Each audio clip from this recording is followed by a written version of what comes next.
Halo semuanya. Di sini saya dan rekan-rekan saya akan mempresentasikan tentang elemen dan struktur teori akuntansi. Di sini saya nggak sendiri untuk mempresentasikan tentang elemen ini, tetapi dengan rekan-rekan saya. Dan di sini saya akan perkenalkan diri saya terlebih dahulu.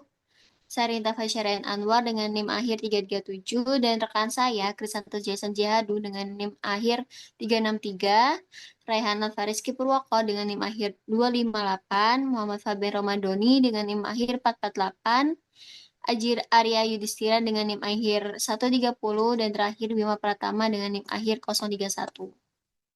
Next slide.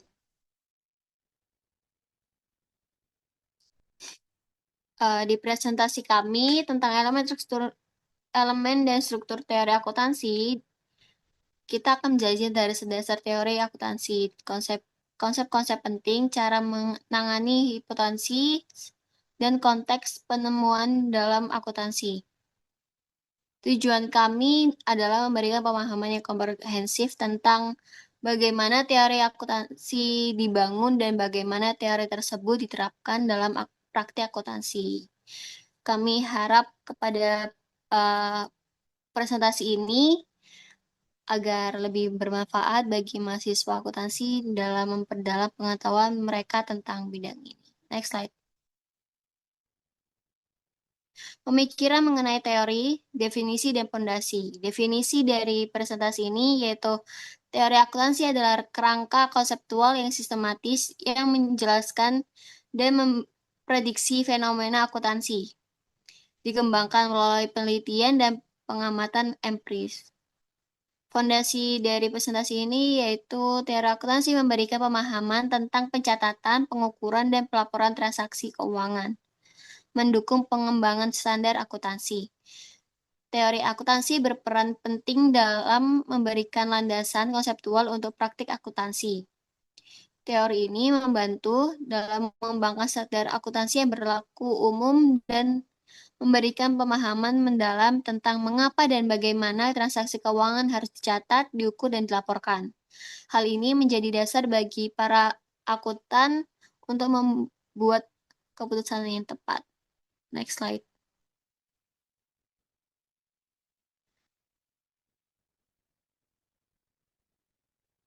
Selanjutnya akan dijelaskan oleh teman saya.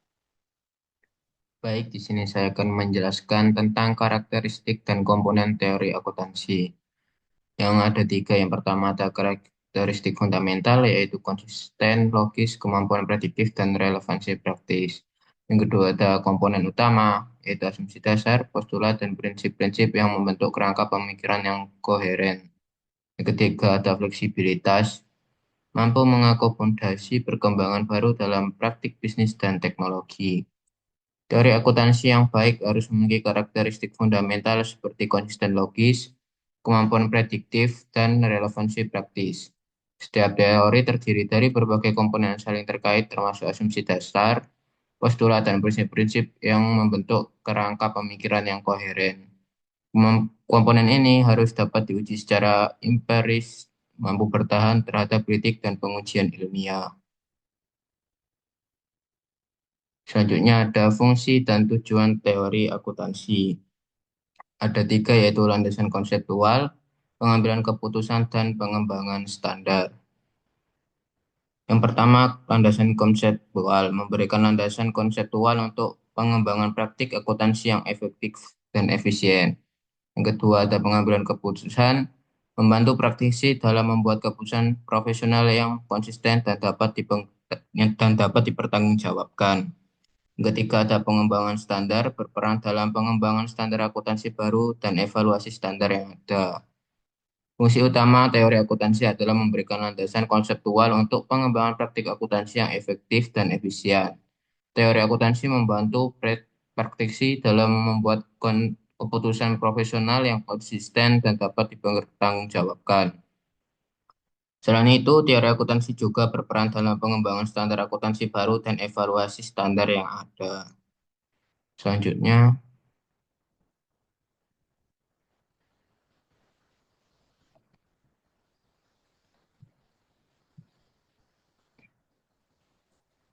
selanjutnya ada Evolusi dan pengembangan teori akuntansi. Pertama ada perubahan lingkungan bisnis.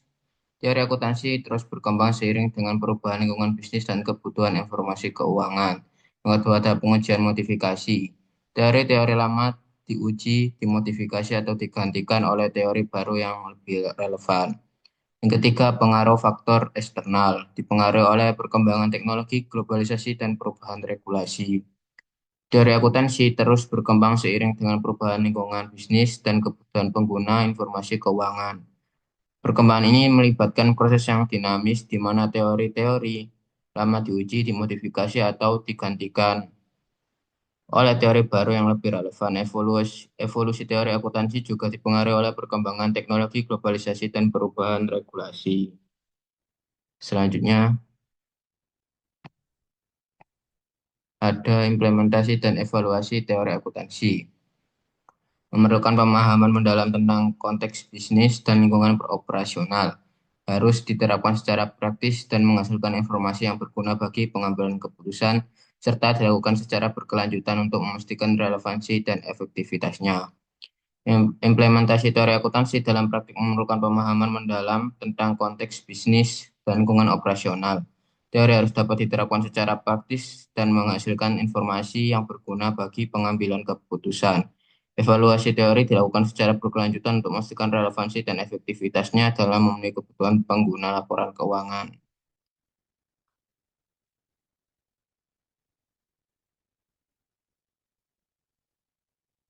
Selanjutnya akan dilanjutkan oleh rekan saya.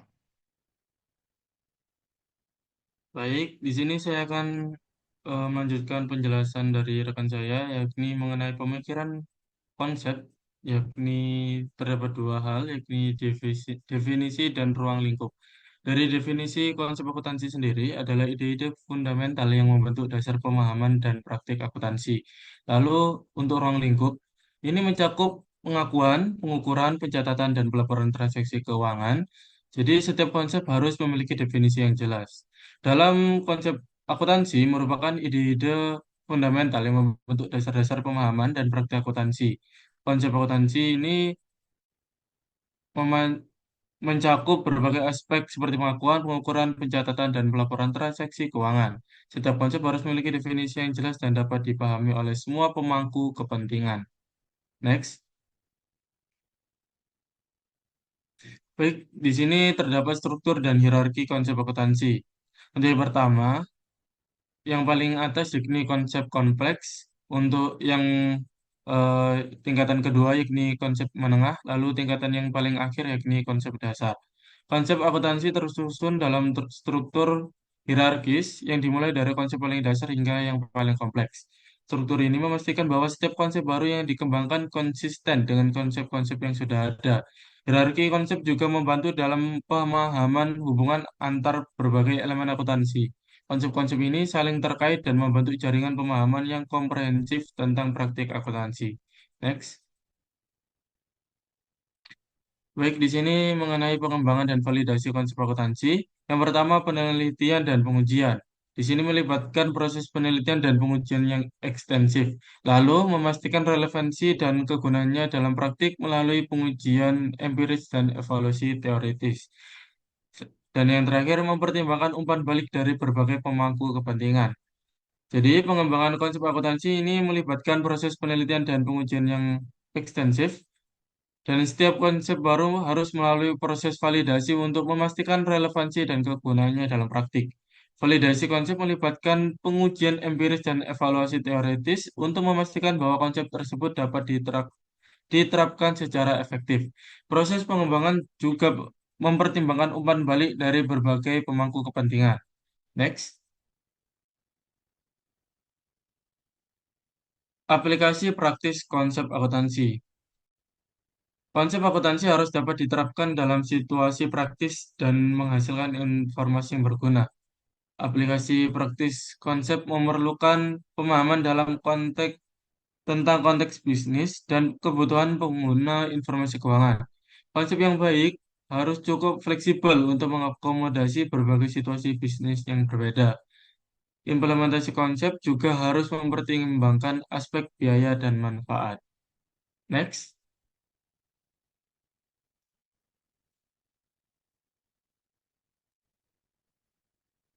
Baik, selanjutnya akan dijelaskan oleh rekan saya. Baik, di sini saya akan melanjutkannya. Yang pertama adalah evaluasi dan pembaruan konsep akuntansi. Yang pertama adalah evaluasi berkala, memastikan relevansinya dengan perkembangan bisnis modern. Yang kedua, analisis efektivitas, memenuhi kebutuhan pengguna laporan keuangan. Yang ketiga, pembaruan, modifikasi atau pengembangan konsep baru sesuai kebutuhan. Konsep akuntansi perlu dievaluasi secara berkala untuk memastikan relevansinya dengan perkembangan bisnis modern. Evaluasi melibatkan analisis efektif konsep dalam memenuhi kebutuhan pengguna laporan keuangan. Proses pembaruan. Konsep dilakukan ketika ditemukan kebutuhan untuk modifikasi atau pengembangan konsep baru. Pembaruan konsep harus mempertimbangkan dampaknya terhadap praktik akuntansi yang ada. Next. Di sini ada menangani hipotensi pengertian dan peran. Yang pertama, proposisi yang dapat diuji. Hipotesis adalah proposisi yang dapat diuji yang menjelaskan hubungan antara berbagai variabel akuntansi.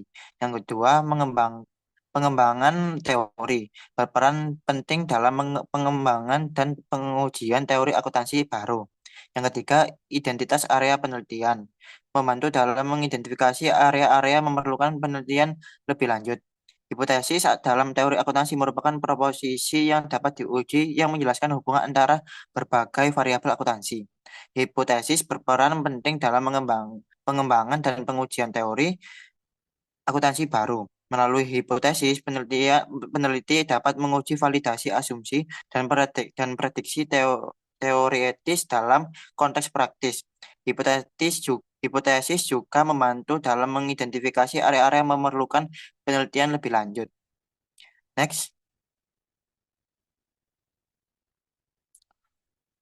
Formula dan pengembangan hipotesis. Yang pertama pemahaman teori, yang kedua kerangka teoretis, yang ketiga identifikasi variabel. Formulasi hipotesis memerlukan pemahaman mendalam tentang teori akuntansi yang ada dan fenomena yang akan diteliti. Pengembangan hipotesis harus didasarkan pada kerangka teoritis yang kuat dan didukung oleh bukti empiris awal. Proses formulasi melibatkan identifikasi variabel-variabel relevan dan hubungan yang diduga di antara mereka. Hipotesis yang baik harus dapat diuji dan memberikan prediksi yang jelas. Next. Hipotesis metodologi pengujian hipotesis. Yang pertama ada validasi internal dan validasi eksternal, metode statistik, pertimbangan validitas internal, pengembangan validitas eksternal, pemilihan metode statistik yang tepat. Pengujian hipotesis dalam akuntansi memerlukan metodologi yang rigorus dan sistematis. Metodologi pengujian harus dirancang dengan mempertimbangkan validasi internal dan eksternal. Pemilihan metode statistik dan analisis data yang tepat sangat penting dalam proses pengujian hipotesis. Hasil pengujian harus dapat direplikasi dan diverifikasi oleh peneliti lain. Baik, selanjutnya akan dilanjutkan oleh rekan saya. Berikutnya adalah interpretasi hasil pengujian hipotesis. Yang pertama, ketelitian dan objektivitas diperlukan dalam interpretasi hasil pengujian hipotesis. Yang kedua, hasil pengujian harus dianalisis dalam konteks teori yang ada dan diimplikasikan terhadap praktik akuntansi.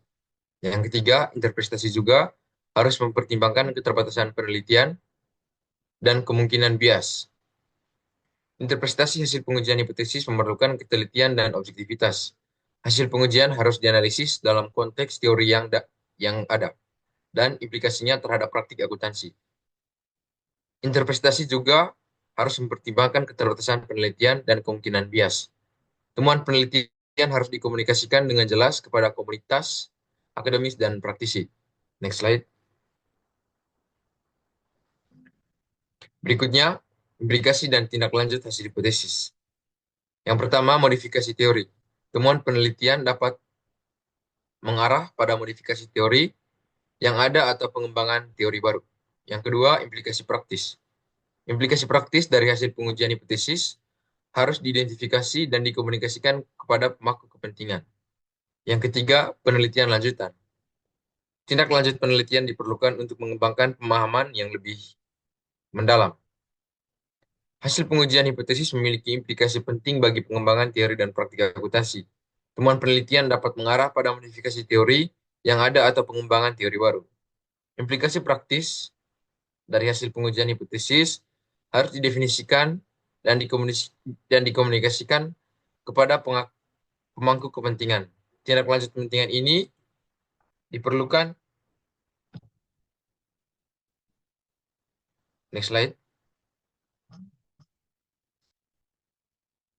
Berikutnya, konteks penemuan, latar belakang, dan signifikansi. Perubahan dalam praktik sering dipicu oleh perubahan dalam praktik bisnis atau kebutuhan informasi yang belum terpenuhi. Kedua, evaluasi signifikansi. Evaluasi dalam konteks perkembangan historis, akuntansi, dan kebutuhan kontemporer. Yang ketiga, relevansi. Pemahaman tentang konteks penemuan membantu dalam mengevaluasi relevansi dan aplikabilitas teori baru. Konteks penemuan dalam akuntansi merujuk pada lingkungan dan kondisi yang mendorong munculnya teori atau konsep baru. Penemuan dalam akuntansi juga sering dipicu oleh perubahan dalam praktik bisnis atau kebutuhan informasi yang belum terpenuhi. Signifikansi penemuan harus dievaluasi dalam konteks pengembangan historis, akuntansi, dan kebutuhan kontemporer. Next slide. Yang berikutnya, proses identifikasi dan pengembangan. Yang pertama ada identifikasi masalah. Identifikasi masalah atau kesenjangan dalam praktik atau teori yang ada. Yang kedua ada pengembangan solusi. Pengembangan solusi ini memerlukan kreativitas pemahaman dan mendalami tentang prinsip-prinsip akuntansi. Dan yang ketiga, kolaborasi. Proses ini sering melibatkan kolaborasi antara akademisi dan praktisi. Proses penemuan dalam akuntansi melibatkan identifikasi masalah atau kesenjangan dalam praktik atau teori yang ada. Pengembangan solusi memerlukan kreativitas dan pemahaman mendalam tentang prinsip-prinsip akuntansi. Proses ini sering melibatkan kolaborasi antara akademisi dan praktisi. Pengembangan penemuan baru harus mempertimbangkan dampaknya terhadap akuntan yang ada. Berikutnya akan dilanjutkan oleh rekan saya.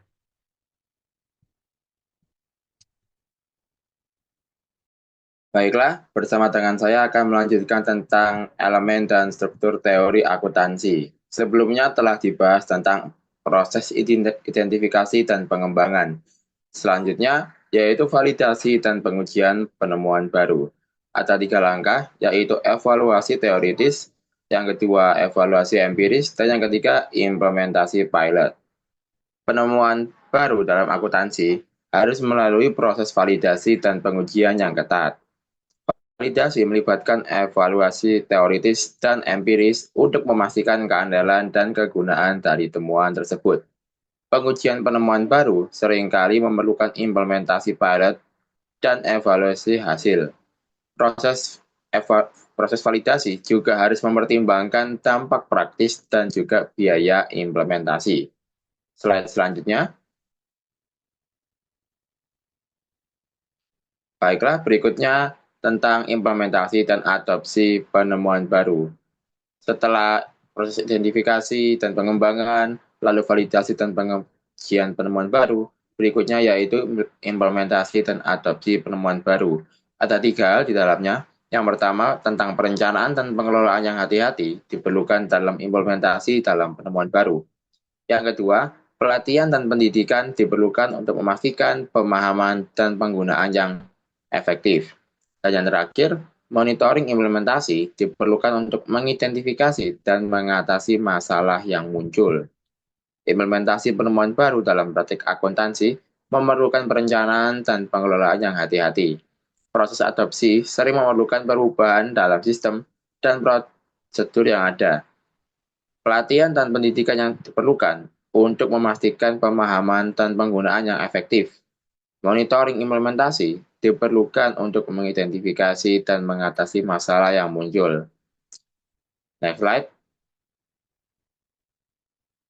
Terima kasih dan mohon maaf apabila ada salah kata dari penampilan kami. Sekian